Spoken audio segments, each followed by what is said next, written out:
పరిశుద్ధ గ్రంథంలో నుండి మత్తయి సువార్త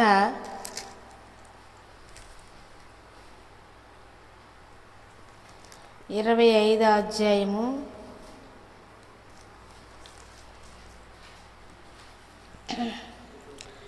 1 నుండి 13 వచనాల వరకు మనం ఇక్కడ ధ్యానించినట్లయితే, ఇక్కడ పరలోక రాజ్యము తమ దీటులను పట్టుకొని పెన్ను కుమారుని వెదురుకొనుటకు బయలుదేరిన కన్యకులు 10 మంది కన్యకులను పోలి ఉన్నది. దేవుని స్తోత్రం.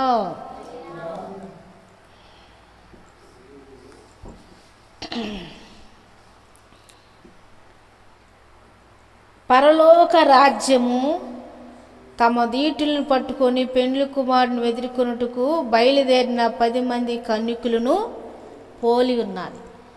ఏ రాజ్యము? పరలోక రాజ్యం. ఇప్పుడు చాలా రాజ్యాలు ఉంటాయి.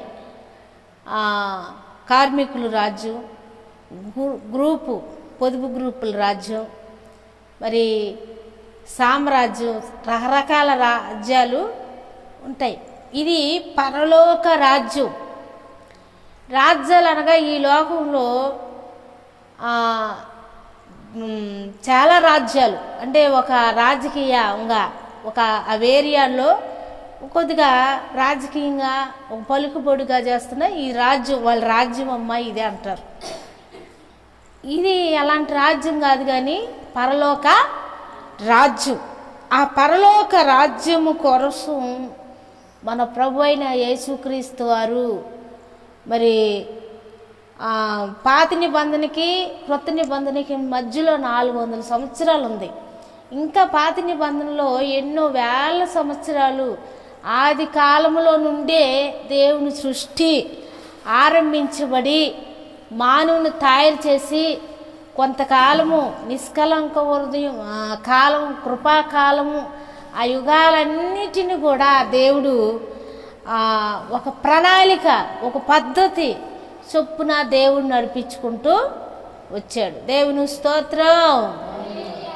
ఒక ప్రణాళిక, ఒక పద్ధతి చొప్పున నడిపించుకుంటూ వచ్చి ప్రభు అయిన యేసుక్రీస్తు వారు మరి మన కోసం సహశరీరుడుగా 30 సంవత్సరాలు జీవించి 3.5 సంవత్సరము పరిచర్య చేసి తండ్రి దగ్గర మరి శిలువ మరణము పొంది మరలా పునరుద్ధానము పొంది తిరిగి లేచి మరలా మన కోసము రానై ఉన్న దేవుడు, నేను వెళ్ళి మీకు స్థలాలను సిద్ధపరుస్తాను అని చెప్పిన ప్రభు అయిన యేసుక్రీస్తు వారు, ఆ స్థలము ఎలా ఉంటుంది, ఆ పరలోక రాజ్యము మనము వెళ్ళాలంటే, చేరుకోవాలంటే ఆ రాజ్యము ఎవరు చేరుకుంటారు, ఎవరు చేరుకోరు, ఎలా ఉంటే చేరుకుంటారు, ఎలా ఉంటే చేరుకోరు అనే విధానము ఈ అధ్యాయంలో మనం చూస్తున్నాం. పరలోక ఒక ఉపమానము, చాలా ఉపమానాలు చెప్పాడు యేసు ప్రభువారు.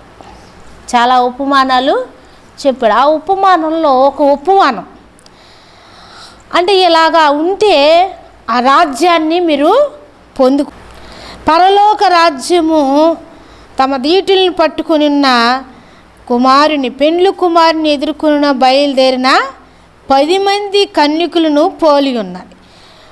వీరిలో 5 బుద్ధి లేని వారును, 5 బుద్ధి లేని వారు తమ దీటులను పట్టుకొని తమతో కూడా నూనె తీసుకొని పోలేదు. ఇక్కడ చూస్తున్నాము బుద్ధి గలవారును, బుద్ధి లేని వారును. బుద్ధి గలవారు తమతో పాటు నూనెని తీసుకెళ్ళారు. ఏమని తీసుకెళ్ళారు? నూనె తీసుకెళ్ళారు. బుద్ధి లేని వారు తమతో పాటు నూనెని తీసుకొని పోలేదు. మరి ఎందుకు తీసుకొని పోలేదు?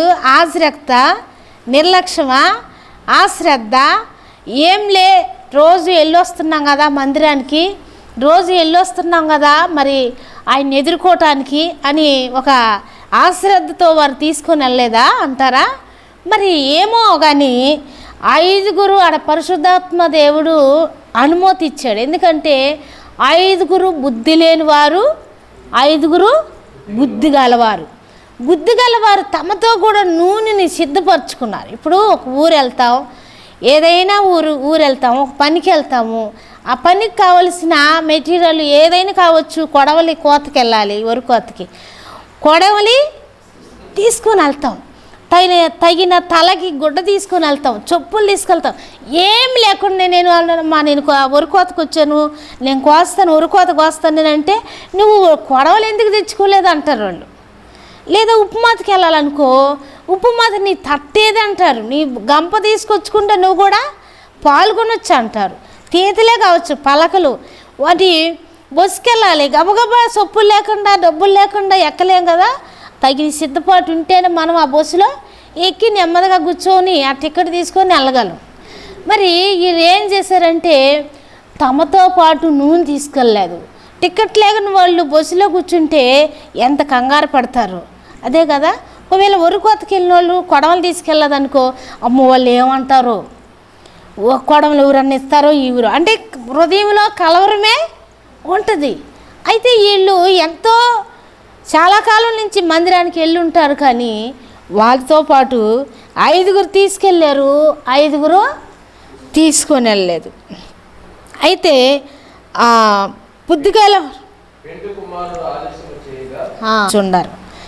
పెండ్లి కుమారుడు ఆలస్యం చేశాడు. ఎందుకు ఆలస్యం చేశాడు? వీరిలో విశ్వాసం ఎంతవరకు ఉంది, భక్తి ఎంతవరకు ఉంది. మనం కూడా ప్రార్థన చేయగానే కొన్ని జవాబు తొందరగా ఇస్తాడు దేవుడు, కొన్నిటిని ఆలస్యంగా ఇస్తాడు, కొన్నిటిని అడిగి మర్చిపోయిన తర్వాత ఇస్తాడు. ఎందుకని? విశ్వాసము పరీక్షిస్తున్నాడు. అబ్రహాముని పరీక్షించినట్లుగా నువ్వు లేకలేక కలిగిన ఆ బిడ్డను నాకు ఇమ్మని ఎందుకు అడిగాడు? పరీక్షది, పరిశోధన. అంటే ప్రభు అయిన యేసుక్రీస్తు వారు ఎందుకు కొద్దిగా ఆలస్యం చేశాడు? ఎందుకు ఆలస్యం చేశాడు? మళ్ళీ విశ్వాసాన్ని చూస్తానికి. ఈ చర్చి కూడా ఇన్ని సంవత్సరాలు ఎందుకు పట్టు ఉంటుంది అంటావు? మనలో ఓపిక, శక్తి, విశ్వాసము, ధైర్యం ఎంతవరకు ఉంది దేవుడు కూడా పరీక్షిస్తుంటాడు. ప్రతి వారిని కూడా సేవా జీవితంలో ఉన్న మమ్మల్ని కావచ్చు, విశ్వాస జీవితంలో విశ్వాస సభ్యులుగా ఉంటున్న మేము కావచ్చు, కుటుంబంలో కావచ్చు, ప్రతిదాని విషయంలో ఒక ఆలస్యము, విద్యలో కావచ్చు, జాబులో కావచ్చు, ఒకవేళ మనం చేస్తున్న వ్యాపార యాత్ర కావచ్చు, ఏదైనా కావచ్చు, కొద్దిగా ఆలస్యము జరుగుట మనకే మంచిది. అయితే పెండ్లి కుమారుడు ఆలస్యం చేయగా వారు ఏం చేశాడంట? కునికి నిద్రపోయారు. ఇప్పుడు ఆయన ఎప్పుడు వస్తాడో అని ఎదురు చూడాలి కదా. కునికి నిద్రపోయారు. ఏం చేస్తారు? కునికి నిద్రపోయినప్పుడు చూడండి, 5 బుద్ధి గల వారికే వినపడుతుంది.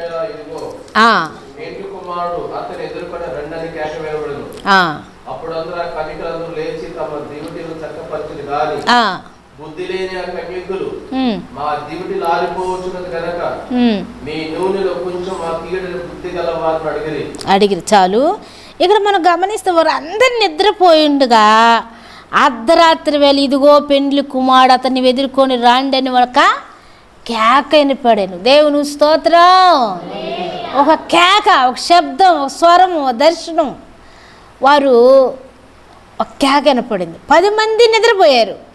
10 మందిలో 5 ఎందుకు వినపడింది? 5 వారు దర్శనం కలిగి ఉన్నారు, ప్రార్థన శక్తి కలిగి ఉన్నారు, విశ్వాసంలో, భక్తిలో, జ్ఞానంలో ఉన్నారు. ఒక ఆయన అయితే 2 నిద్రిస్తున్నారు. ఒక నిద్ర టయాన ఇతను ఒక వ్యక్తి మరొక వ్యక్తి మీద చేసి పడినప్పుడు అతను ఉన్న దురాత్మ పైకి లేసి మాట్లాడుతున్నాడు. అంటే ఈ వ్యక్తి నిద్రపోతున్నాడు కానీ దేవుని ఆత్మ మాత్రం పనిచేస్తుంది. హల్లెలూయా. అందుకనే గుణవతి అనే స్త్రీ ఆమె నడుకట్టు కట్టుకుంటుంది. ఆమె రాత్రిపూట నిద్రపోయినా కూడా దీపం వెలుగుతూనే ఉంటుంది అని బైబిల్లో ఉంది. అయితే వీళ్ళు నిద్రపోతున్నారు కానీ 10 మంది నిద్రపోతున్నారు. 5 వినపడింది. 5 మాత్రం వినపడలేదు. గుర్రబెట్టి నిద్రపోతుంటారు. చాలామంది ఏం చేస్తారు? పక్కన వాళ్ళకి నిద్ర కూడా ఒకరు ఏం చేస్తారు, వాక్యం వినపడతా ఉంటుంది, ఆ శబ్దం వాక్యం దగ్గరికి వినపడతా ఉంటుంది.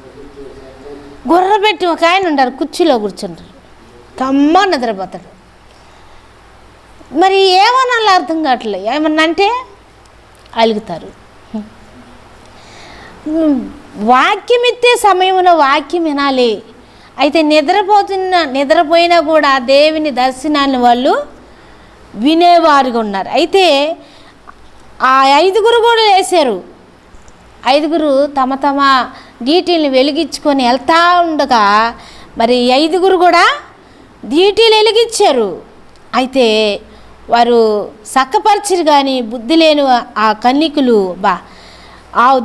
మా డీటీలు ఆరిపోవచ్చున్నవి గనుక మీ నూనెలో కొంచెం మాకు ఈడని బుద్ధి గలవారిని అడిగిరి. చూడండి, బుద్ధి గలవారిని స్పష్టంగా పరిశుద్ధాత్మ బుద్ధి గలవారిని స్పష్టంగా అడిగిరి. బుద్ధి లేని వారు బుద్ధి గలవారిని స్పష్టంగా, మా దీపాలు ఆరిపోతున్నాయమ్మా ఏమనంటే మీకు మాకు సరిపోదు. చాలాసార్లు అంటూ ఉంటాం కదా, మీకు మాకు ఇది సరిపోదు, ఈ నూనె త్వరగా వెళ్ళి అమ్మవారి ఇంటికి వెళ్ళి ఆ వాక్యాన్ని కొనుక్కొచ్చుకో. వాక్యం ఎత్తుచుండగానే, వాక్యం బోధిస్తుండగానే, వాక్యము సమయం ఉండగానే ప్రభువుని నమ్ముకోవాలా. మరి వాక్యం ఎత్తుచుండగానే సమృద్ధైన ఆహారం తినాలి. 3 రోజులు ఉపవాస ప్రార్థనలు పెట్టాం కదా, ఆదివారం వచ్చిన వాళ్ళందరూ వస్తే ఎంత ఆశీర్వాదంగా ఉంటుంది, ఎంత దీవెనగా ఉంటుంది. ఉపవాస ప్రార్థనలు పెట్టారే, ఒక సమయం ఇచ్చాడు దేవుడు మనకి. మనం ఇంటి పనులు, వంట పనులు అన్నీ వాటిని బ్రేక్ చేసి దేవుని మందిరంలో ఒక సమాజంగా కూడుకొని ప్రార్థన చేస్తే మన పనులన్నీ సఫలం చేస్తాయారు దేవుడు అని. ఎందుకు మనుషులు విశ్వాసం ఉంచటం లేదు కొద్దిమందిగా? అయితే ఆ కొద్ది మందిలో దేవుడు ఉన్నాడు. దేవుని స్తోత్రం. 10 మంది సిద్ధపడ్డారు, కానీ 5గురు మరి ఎత్తబడే గుంపులో ఉన్నారు. 5గురు మరి అయ్యా అయ్యా అని బ్రతములాడతాడు. అయితే వాళ్ళు వెళ్ళారు.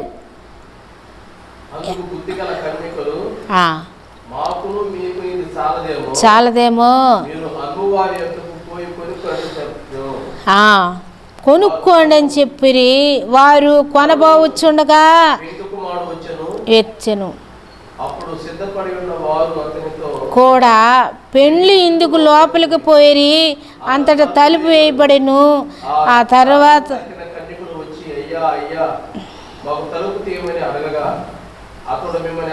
ఎరగనని అనెను.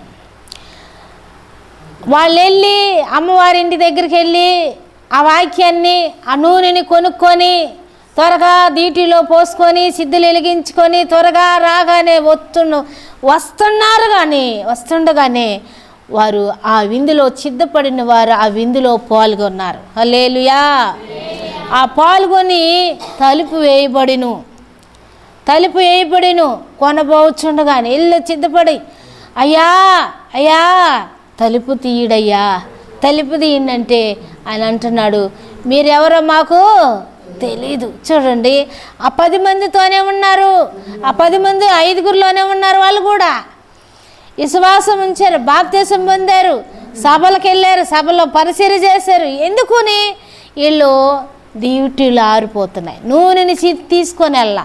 మనం రాజుల గ్రంథంలో చూస్తాం కదా, ప్రవక్త శిష్యుని భార్యలో ఆమెలో అప్పులు వారు తన బిడ్డల్ని తీసుకొని వెళ్తూ ఉన్నారు. తీసుకెళ్తున్నప్పుడు ఏం చేసింది? కష్టకాలంలో, బాధకాలంలో దైవజనిని ఆశ్రయించింది, దైవ సన్నిధికి వెళ్ళింది.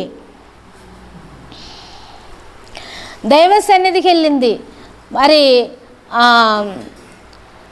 వెళ్ళి దైవజనుడా నా బిడ్డల్ని ఇద్దరిని తీసుకొని వెళ్తున్నారు అన్నప్పుడు అవంటది. ఆయన అంటాడు, నా వల్ల నీకేం కావాలి అని అంటే, నిజంగా ఇంత బాధలో కష్టంలో వెళ్తే ఏదో 4 రూపాయలు దైవజనుడు ఆదుకుంటాడేమో అనుకుంటాము. ఆయన అంటాడా, ఆమంటది, నీ ఇంటిలో ఏముందంటే నా ఇంట్లో నూనె కుండ ఉంది. హల్లెలూయా. నూనె కుండ ఉంది, అన్నీ కోల్పోయిందావా, మరి ప్రార్థన జీవితాన్ని మాత్రం ఆమె కాపాడుకునుంది. అన్నీ కోల్పోయింది, ప్రార్థన జీవితాన్ని మాత్రం కోల్పోలేదు. అది కాపాడుకుందాం కనుక ఆమె అప్పులు వారు తీసుకొని వెళ్తున్నారు, బిడ్డల్ని కాపాడుకోగలిగింది. కష్టకాలంలో, వేదన కాలంలో, కన్నీరు కాలంలో, ఇబ్బంది కాలంలో, దురాత్మ శక్తులు బాధిస్తున్న సమయంలో, మరి బాధింపుల మధ్యలో దేవుని ఆశ్రయించింది కనుక, దైవజనుని ఆశ్రయించింది కనుక, మరి దైవ సలహా ఆశ్రయించింది కనుక, మరి తప్పకుండా దేవుడు ఆమె జీవితంలో మేలు చేసాడు. ఆయన వెళ్ళి అన్నిటిలో పోసి నిండిని ఒక పక్కన పెట్టి, ఇంకా బిడ్డలను తీసుకుని మళ్ళీ ప్రార్థన చేయండి. ప్రార్థన చేస్తే మరి ఆ నూనె నిండిపోయింది కదా, నిజంగా మళ్ళా వెళ్ళిందామా? వెళ్తారు ఈ రోజుల్లో ఎంతమంది? చాలామంది స్వస్థలు పొందే మాత్రం చాలామంది, తిరిగి వచ్చేది మాత్రం కొంతమంది. 9 మందిలో ఎంతమంది వచ్చారు? 10 మందిలో ఒక్కరే వచ్చారు. ఆ 9 మంది ఎక్కడ అంటాడు దేవుడు. అయితే ఆ స్త్రీ మరి ఆ నూనెను, ఆ నీళ్లు నిలిచిపోయింది, మరలా వెళ్ళింది. దైవజనుడా ఏం చేయమంటావు? దాన్ని నమ్మి నీవు అప్పులు కట్టుకొని బిడ్డలను బ్రతికించుకో. నీ బిడ్డలు ఒక నూనెను కాపాడుకుంది, నీటిలను వెలిగించుకుంది, సిద్ధలో నూనెను నింపుకుందాం. మరి ఈ 5 మనం చూస్తే కొనబోచుండగా తలుపులు వేయబడ్డాయి. దేవుడు అంటున్నాడు, హృదయం అనే తలుపు దగ్గర నేను నిలిచుండి తడుతున్నాను. ఎవరైనా నా స్వరం విని తీరితే వాళ్ళతో నేను భోజనం చేస్తాను, వాళ్ళు నాతో భోజనం చేస్తాడు. హల్లెలూయా, హల్లెలూయా. ఎంత సంతోషం! దేవుడు మనతో భోజనం చేయటము చాలా సంతోషం. అయితే దేవుడు ఒక మాట అంటున్నాడు అక్కడ, అతడు మిమ్మల్ని ఎరగనని మీతో అనెను, ఆ దినమైనను గనుక మెలకుగా ఉండి ప్రార్థన చేయండి, ఇటు అటు పరిగెత్తొద్దు. మరి నానా విధములైన మబ్బులు, మాయలు, మంత్రగాళ్ళు, మాసపుచ్చేవారు ఉన్నారు. మెలకుగా ఉండి, నిలకడగా ఉండి స్థాయిగా నిలబడి ప్రార్థన చేయడి, ఇటు అటు పరిగెత్తవద్దు. మీరు ఆ గడియ తెలీదు, ఆ దినమే తెలీదు, ఏ రోజు వస్తాడు ఆయన. ప్రభు అయిన యేసుక్రీస్తు వారు ఎప్పుడు వస్తాడో మనకే తెలియదు. ఆయన వచ్చే దినమున ఆ గడియ, ఆ దినము తెలియదు కనుక మెలకుగా ఉండి ప్రార్థన చేయడు. శిష్యులకు అదే చెప్పాడు, శోధనలో ప్రవేశించక ముందు మెలకువ కలిగి ప్రార్థన చేయడి. ప్రార్థన జీవితాన్ని మనము ఈ కడవరి దినాల్లో కాపాడుకోవాలి. 4 రోజులు బాగా ప్రార్థన చేసావనుకో, సాతానుడు ఏదో సమస్య నువ్వా నేనని ముందుకెళ్ళినప్పుడు అదే ఓడిపోద్ది. హల్లెలూయా. ఈ 10 మంది విధానం చూస్తాం. ఒకసారి ఒక భర్త వేరే దేశం నుండి తన భార్యకి ఫోన్ చేస్తూ వచ్చాడు. ఎన్నో సంవత్సరాలు అయింది వెళ్ళి, అమ్మ నేను ఆ స్టేషన్ దగ్గరికి అదే మార్గాన రైలు వెళ్తుంది, ఆయన రైలు నడుపుతాడు, ఇదే మార్గాన వెళ్తూ ఉంది రైలు, మరి నువ్వు నాకు కావలసిన మంచి వంట పదార్థాలు తీసుకొని ఆ స్టేషన్ దగ్గరికి రా అని బిడ్డలను తీసుకొని రమ్మని చెప్తే, చూసి ఆ పదార్థములు తీసుకొని నేను వెళ్తాను అని చెప్పిన. చెబితే ఆ తల్లి అన్నీ సిద్ధపరచుకుంది.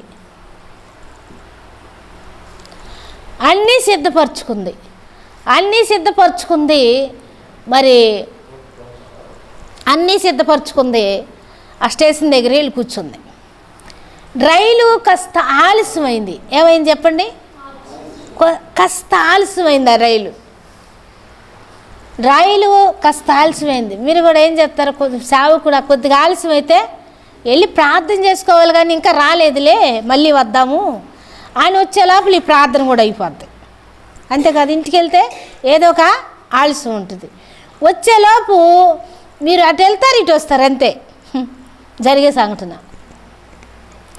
అయితే ఆమె వెళ్ళి చాలాసేపు చూసింది, నిద్రపోయింది. కొద్దిగా రైలు ఆలస్యమైంది. రైలు ఏం చేసింది? ఆలస్యమైంది. యేసు ప్రభు వారు కూడా కొద్దిగా ఆలస్యం చేశాడు. వాళ్ళు ఎంత ఓపిక ఉందో, సహనం ఉందో, విశ్వాసం ఉందో చూడాలని. కొన్ని ఆలస్యం చేస్తాడు దేవుడు. ఆలస్యంలోనే ఆశీర్వాదం ఉంది. హల్లెలూయా. అయితే నిద్రపోయింది. బండి రానే వచ్చింది. నిద్రపోతూ ఉండామే కేకాస్తూ ఉన్నాడు, పేరాజీ ఎక్కడున్నావు? నేను వచ్చాను, ఆహార పదార్థాలు ఎక్కడున్నాయి తీసుకుని వచ్చా, ఫోన్ చేశాను కదా అంటే ఏమి నిద్రపోతా ఉంది. అటు ఇటు ఆ పెట్లో అటు ఇటు చూస్తూ ఉన్నాడు. స్టేషన్లో అటు ఇటు చూస్తూ ఉన్నాడు. ఎక్కడ ఆపలేదు. రైలు మరలా స్టార్ట్ అయిపోయింది.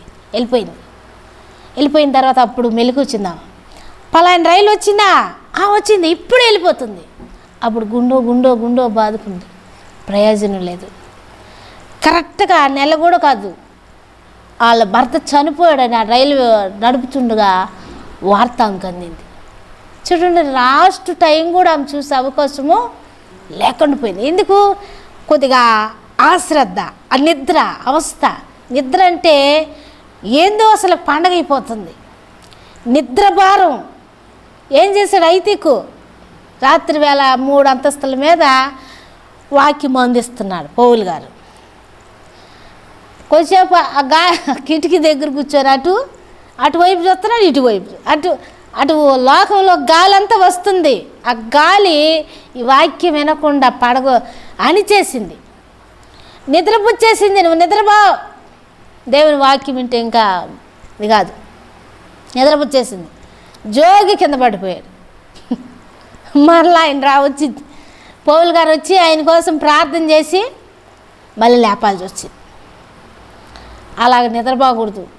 నిద్ర వస్తుంది మానవులం కాబట్టి. శరీరం బలహీనము, ఆత్మ సిద్ధమే. ఆత్మ మాత్రము నువ్వు మెలుగుకుండా అంటుంది, శరీరం మాత్రం నువ్వు చాలా పని చేసావులే, చాలా అలిసిపోయి ఉన్నావు, నీవు కునుకు అంటది. మధ్యాహ్నం ఓ సహోదరు చెప్తుంది, వాళ్ళ సేవకులు, అమ్మ ఇలాగా చెయ్యి, ఇట్లాగా ఆయన త్రాగుబోతు, అనేకమైన వ్యసనాలు ఉన్న వ్యక్తి వాళ్ళ భర్త గారు. ఇలా నడుచుకమ్మ, ఇలా మాట్లాడు, ఇలా చెయ్యంటే అలా వేసేదంట, అలా మాట్లాడేదంట. భయంకరమైన చెడు వ్యసనాలకు బానిస అయిన ఆయన మారిపోయాడు. ఇలాగ ఉద్దేశాలు, ఆలోచన ఇచ్చేవారు కావాలి మనకి. చెడు సలహాలు కాదు, మంచి సలహాలు ఇవ్వాలి. హల్లెలూయా. చెడు సలహాలను బైబిల్లో కొందరు ఇచ్చారు, మరి వారు పతనం అయిపోయినారు. చెడు సలహాలు కాదు, మంచి సలహాలను మనం కోరుకోవాలి, ఇవ్వాలి కూడా ఒకరికి. దేవుని స్తోత్రం. భూలోకంలో ఇప్పుడు ఎక్కడ చూసినా మంచి చేసేవాళ్ళు 10% ఉన్నారు. ఎంత ఉన్నారు చెప్పండి? 10%. అంత చెడి, అబద్ధాలు, మాయ మాటలు, వంకర మాటలు, చీకటిలో నడిపించాము. చెడు మాత్రం 90% పనిచేస్తుంది. ఆ 10% అన్న ఉన్నది కనుకనే అట్టున్నారు. ఊరు అలా ఉంది, దేశం అలా ఉంది. ప్రభు కాపాడుతున్నాడు. దేవుని స్తోత్రం. మరి వాళ్ళు 10 మంది సిద్ధపడ్డారు. ఆ 10 మంది సిద్ధపడిలో 5 ఎత్తబడ్డారు, 5 ఎడవబడ్డారు. ఒక ఉపమానం. దేవుడు ఆలస్యం చేసినందున వారు నిద్రపోయే స్థితిలో ఉన్నారు. నిద్రపోకూడదు. ప్రార్థన స్థితి కలిగిన వారై ప్రార్థన ధూపమేసేవారముగా, మరి ఆ పరలోక రాజ్యాన్ని పొందుకునేవారముగా, పరలోక మహిమను ఇతరులకి పంచిపెట్టేవారముగా, ఇతరుల్ని ఆహ్వానించేవారుగా, ఆ పరలోక రాజ్యం వెళ్తూ నువ్వే వెళ్తామే కాదు, నీ వెనకాల కొన్ని కుటుంబకుల్ని, బంధువుల్ని, అందరినీ అక్కడ నీ క్రియలను బట్టి నీ బిడ్డల కీడు ప్రతిఫలం, నీ బిడ్డల క్రియలు బట్టి నీకు ఇవ్వడు. ఎవరు వేసిన అర్పణలు బట్టి, ఎవరు ప్రార్థన స్థితిని బట్టి, ఎవరు మంచితనాన్ని బట్టి ఆయన దేవుడు ప్రతిఫలం ఇస్తాడు. కొద్దిగా ఆ విందుకి పాల్గొనటానికి కొద్దిగా ఆలస్యమైనప్పుడు తలుపేయబడింది. హల్లెలూయా. దేవుడి మాటలు మన వెనుకల్లో దీవించునుగాక. ఆమేన్.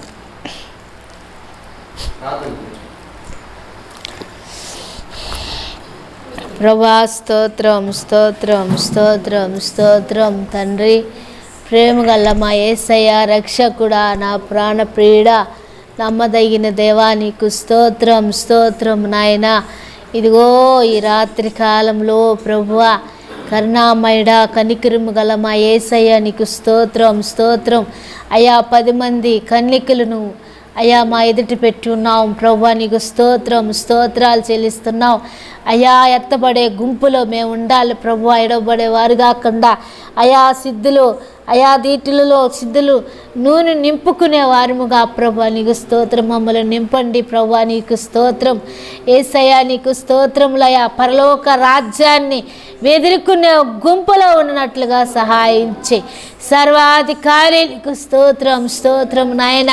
గొప్ప దేవా నీకు స్తోత్రం. బుద్ధి కలిగిన వారముగా అయ్యా నీకు స్తోత్రం. బుద్ధిమంతులైతే అయ్యా కొంతమందిని ఆకాశ మండలంలో ఇదిగో ఎంతమంది అయితే దేవుని ఆత్మలను నడిపిస్తారు వారు బుద్ధిమంతులుగా ఉంటారంటావు. ఆకాశంలో నక్షత్రంలో అంటావు. అవును ప్రభా, నీకు స్తోత్రాలు చెల్లిస్తున్నావు ప్రభా. అవునయ్యా, నక్షత్రముల వలె అనేకులు నీ వైపు మళ్ళిచ్చేవారముగా అయా రాజ్యమును పొందుకునేవారముగా మమ్మల్ని సిద్ధపరచండి ప్రభా, నీకు స్తోత్రం. నన్ను మమ్మల్ని అభిషేకించి నీ పాదాలకి సమర్పించుకుంటూ రాత్రి వేళ నాయన అర్ధరాత్రి వేసుని కేకను ప్రభువా 5 విన్నారు నాయన. నీకు దేవా నీకు స్తోత్రాలు చెల్లిస్తున్నాం అయ్యా. 5 మేము ఉండినట్లుగా కృప దయచేయండి ప్రభువా. పరిశుద్ధాత్మ దేవా నీకు స్తోత్రం. ఎక్కడున్నా నాయన నీ స్వర శబ్దాన్ని నీ దర్శనాన్ని పొందుకునేవారు ప్రభువా, నీకు స్తోత్రములు నాయన. అయ్యా నీ మాటని మేము కనుగొనేవారిగా అయ్యా నీకు స్తోత్రం. 5 మేము ఉండినట్లుగా సంఘం ఉన్నట్లుగా నీ కృపాని గురించి సంఘ సరిధులు సాలపరిచి పునాదులు తిట్టపరిచి అభిషేకించి నైనా ఈరోజు నాయన అయ్యా రేపు ఎల్లుండు ప్రార్థన కూడుకుల్లో నీ సన్నిధిని ఉంచి అనేకులు రావటానికి సాయించే, అనేకులు పాల్గొనడానికి సాయించే, అనేకులు సద్వినియోగం చేసుకుని జ్ఞానాన్ని కృపను ఈ రాత్రి వేళ అయా ప్రతి వారికి దయచేయమని వచ్చిన ప్రతి కుటుంబాన్ని దర్శించి రాని వారితో కూడా రేపు కూడా రావటానికి నీ కృపని గురించి నన్ను మమ్మల్ని పాదాలు సమర్పించుకుంటూ సజీవుడా మహాశక్తిమంతుడ దేవా నీకు స్తోత్రం.